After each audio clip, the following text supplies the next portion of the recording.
বলতে আজ আমাদের অতিথি হয়ে এসেছেন রিহ্যাবের সাবেক সভাপতি তানভীরুল হক প্রবাল। আর আপনাদের সাথে আছে আমি হাসান ইমাম রুবেল। জনাব প্রবাল, আপনাকে স্টুডিওতে স্বাগত। দর্শক, তানভীরুল হক প্রবাল আবাসন খাতের সঙ্গে জড়িত দীর্ঘদিন ধরেই, তাই মূল আলোচনার একটি বড় অংশ জুড়েই থাকবে আবাসন খাত। আর তার সাথে কথা বলতে চাইলে স্ক্রিনে দেখানো ফোন নাম্বারে কথা বলতে পারেন। তবে মূল আলোচনায় যাওয়ার আগে আমরা দেখে নিব আমাদের অতিথির উপরে তৈরি একটি প্রতিবেদন।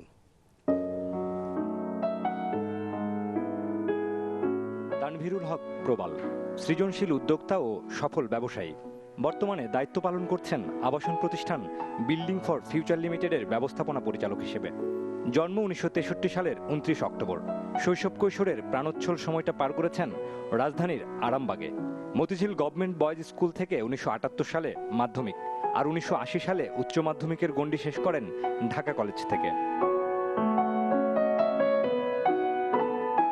পারিবারিক আবহ ছিল অনেকটা উৎসব মুখর।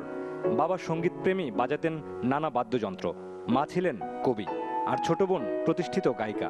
তাই তরুণ বয়সেই ঝোঁকটা পেয়ে বসেছিল গান বাজনা আর বাদ্যযন্ত্রের প্রতি।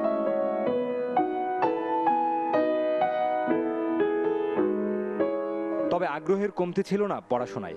তাই অধ্যবসায়ী এই তরুণ পারিবারিক উৎসাহ আর নিজ প্রচেষ্টায় সুযোগ পান দেশের অন্যতম বিদ্যাপীঠ বাংলাদেশ প্রকৌশল বিশ্ববিদ্যালয় বুয়েটে। 1986 সালে সিভিল ইঞ্জিনিয়ারিং শেষ করে অল্প দিনের জন্য চাকরিতে যোগ দিলেও ভেতরে তাড়া করছিল নিজ উদ্যমে কিছু করবার। স্থাপত্য বিষয়ে বিশেষ আগ্রহে নিয়মিত প্রকাশ করেন বাংলাদেশের প্রথম স্থাপত্য বিষয়ক ম্যাগাজিন স্থাপত্য ও নির্মাণ। 1992 সালে এক বন্ধুকে সঙ্গী করে দাঁড় করান গৃহায়ন সহায়ক সংস্থা নামের আবাসন প্রতিষ্ঠান। স্বল্প পুঁজি আর ব্যাংক ঋণ নিয়ে যাত্রা শুরু করা এই সাহসী উদ্যোক্তা ব্যবসায়িক নানা ঝুঁকি মোকাবেলা করেই শুরু করেন পদযাত্রা। এরপর থেকে আর কখনোই পিছু ফিরে তাকাতে হয়নি। প্রতিষ্ঠানের সংখ্যা যেমন বেড়েছে, তেমনি বেড়েছে দায়িত্বের পরিধিও। একে একে দাঁড় করিয়েছেন construction materials, hotel and restaurant, printing ও প্রকাশনা, টেলিযোগাযোগ সরঞ্জাম আমদানি ও বিক্রি সহ এমন বহুবিধ ব্যবসা। স্থাপত্য বিষয়ে এমন সফলতায় 2004 সালে নিজেকে যুক্ত করেন দেশের আবাসন প্রতিষ্ঠানের শীর্ষ সংগঠন রিহেবের সাথে।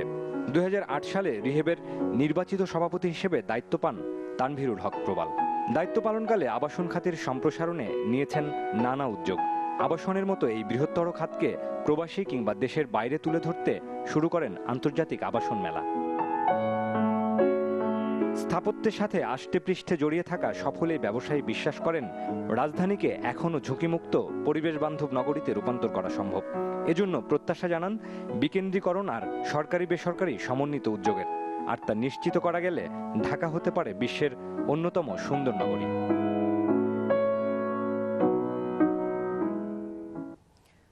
প্রতিবেদনে আমরা দেখলাম যে একটি সাংস্কৃতিক আবহে আপনার জন্ম, বড় হয়েছেন সেই পরিবেশে, পরে পড়েছেন ইঞ্জিনিয়ারিং, তারপরে আপনি আবাসন খাতের ব্যবসায় এলেন। এই যে সাংস্কৃতিক আবহে থাকা এবং আপনার নিজেরও যে গান বাজনার প্রতি একটি বিশেষ প্রেম আছে বা ছিল, সেটি আমরা এখানে দেখলাম। তো আপনি গান বাজনা না করে ব্যবসা কেন? ধন্যবাদ আপনাকে এবং চ্যানেল 24-এর সকল দর্শক শ্রোতাদেরও আমার পক্ষ থেকে এবং আমার কোম্পানি বিল্ডিং ফর ফিউচার লিমিটেডের পক্ষ থেকে সবাইকে শুভেচ্ছা জানাচ্ছি। ছোটবেলায় আসলে আমি যে পরিবারে জন্মগ্রহণ করেছি, সেখানে লেখাপড়া, গান বাজনা এটার একটা চর্চা ছিল। আমার বাবা মা দুজনই এই ধরনের গান বাজনা পছন্দ করতেন এবং লেখাপড়ার প্রতি ওনারা যথেষ্ট আমাদেরকে কনসেন্ট্রেশন দিতে বলতেন। আমি একেবারে ছোটবেলা থেকে আমার গানের হাতে খড়ি ছিল ওস্তাদ গোপাল চন্দ্র দাস, ওনার হাতে। আমি ক্লাসিক্যাল করতাম। তারপরে স্বাধীনতার পরে আমি নতুন কুড়িতে পার্টিসিপেট করেছি, সেখানে পুরস্কারও জিতেছি। আমি ক্লাসিক্যালে এবং যন্ত্রসঙ্গীতে অনেক পুরস্কার পেয়েছিলাম। কিন্তু ওই যে একটা পর্যায়ে হয় না যে আমি যখন ক্লাস 9-10-এ উঠে গেলাম, ছেলেদের গলাটা চেঞ্জ হয়ে যায়, গলাটা ভাঙে। ওই সময়টাতে গান থেকে আস্তে আস্তে একটু দূরে সরে আসছিলাম এবং তখন একটু বেশি লেখাপড়ার প্রতি আমি ঝুঁকে চলে গিয়েছিলাম। কিন্তু পরবর্তীতে কিন্তু বুয়েটে গিয়েও আমি কিন্তু একইভাবে ওই সাংস্কৃতিক চর্চার সাথে জড়িত ছিলাম। গান বাজনা, নাটক এগুলো বুয়েটে এসে আমি করেছি। তো ব্যবসা করছি আসলে আমি মনে করছি যে আমি আসলে প্রফেশনালি ইনভলভ থাকছি আমার প্রফেশনের সাথে। আমি চাকরি করব না বলে আসলে ব্যবসা করতে নেমেছি। আমার পরিবারে কিন্তু ব্যবসায়ী নেই, আমি একমাত্র। আবাসন খাতকে ব্যবসা হিসেবে কেন বেছে নিলেন? আসলে ছোটবেলা থেকে যখন আমি ঢাকা কলেজ থেকে পাশ করলাম, আমার ইচ্ছা ছিল আমি ইঞ্জিনিয়ারিং পড়বো। আমার মেডিকেল হচ্ছে আমি চান্স পেয়েছিলাম, ইঞ্জিনিয়ারিংয়ে পেয়েছিলাম। আমার বাসার থেকে একটা প্রেশার ছিল যে, বা ইচ্ছা ছিল আমার বাবার যে আমি ডাক্তার হই, কিন্তু আমার ইচ্ছা ছিল যে আমি ইঞ্জিনিয়ারিং পড়বো এবং সিভিল ইঞ্জিনিয়ারিংটাই পড়বো, একটা ইচ্ছা ছিল। স্থপতি হওয়ারও একটা ইচ্ছা ছিল, বাট আমি খুব ভালো ছবি আঁকতে পারতাম না। তার জন্য আমি ভাবলাম যে এই সেক্টরে কাজ করলে দেশের যে আবাসন শিল্প নিয়েও ভবিষ্যতে কাজ করা যাবে। যার ফলে আমি যখন 86-এ পাশ করে বেরোলাম, আমি কিন্তু পাশ করার পরপরই 86 আমি আবারও ঢাকা ইউনিভার্সিটিতে আইবিএতে ভর্তি হই, নাইটে 1 বছর। সেখান থেকে আমি চলে আসলাম, কারণ ওই সময়টা আমি চাকরি করে রাতে আবার আইবিএতে পড়াশোনা করা, এই যে আমি আসলে ম্যানেজ করতে পারছিলাম না। তখনও আপনি সিদ্ধান্ত তখন নেননি আমি যে আসলে আমি ব্যবসা করবো সিদ্ধান্ত নেই, তবে আমি যে চাকরি করতে পারবো না এটা আমি বুঝে গিয়েছিলাম।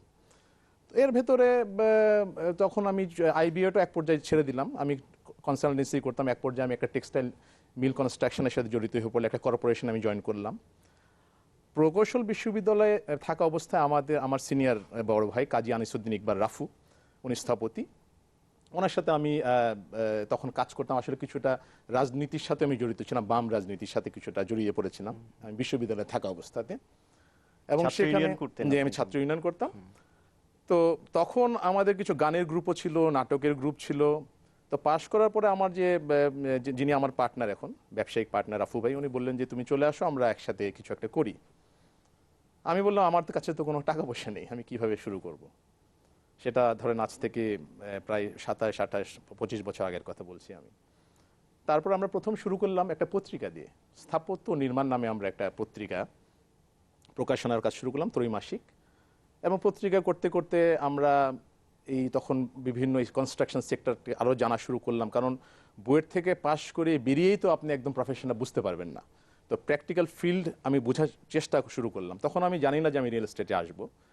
তখন আমরা একটা পত্রিকা করবার এত বিষয় থাকতে স্থাপত্য এবং নির্মাণ বিষয়ে একটি পত্রিকা, এবং যেটি বলা হচ্ছে যে দেশের প্রথম আপনারা এই ধরনের একটি পত্রিকা করেছেন, আসলে এটি কেন? কারণটা ছিল যেহেতু আমার পার্টনার আর্কিটেক্ট, আমি সিভিল ইঞ্জিনিয়ার, আমাদের দুজনের প্রফেশনটা কে একসাথে করে আমরা মনে করেছিলাম যে এই সেক্টরে যদি আমরা কাজ করি, অর্থাৎ তখন কিন্তু অত ম্যাগাজিন বের হচ্ছিল না, স্থাপত্য এবং নির্মাণ নিয়ে যদি আমরা লেখালেখি করি, যেখানে নির্মাণ সামগ্রীর দামের কথা থাকবে, যেখানে আর্ট কালচারের কথাও আসবে, যেখানে বিভিন্ন প্রযুক্তির কথাগুলো আসবে, যেখানে বড় বড় মানুষ যারা বড় বড় প্রকৌশলী যারা কাজ করেছেন তাদের কাজগুলো তুলে ধরা যাবে, স্থপতিদের কাজ তুলে ধরা যাবে, সেটা প্রফেশনালদের উপকারে আসবে। আসলে কিন্তু এসেছিল স্থাপত্য নির্মাণ পত্রিকাটা সব স্থপতিরাই কিন্তু নিয়মিত পাচ্ছিলেন, বাট বিগত কয়েক বছর থেকে আমরা এটাকে ওয়েবে দিয়ে দিয়েছি।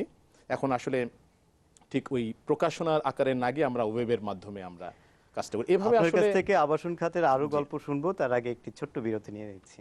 দর্শক, এই পর্যায়ে একটি ছোট্ট বিরতি, সঙ্গেই থাকুন।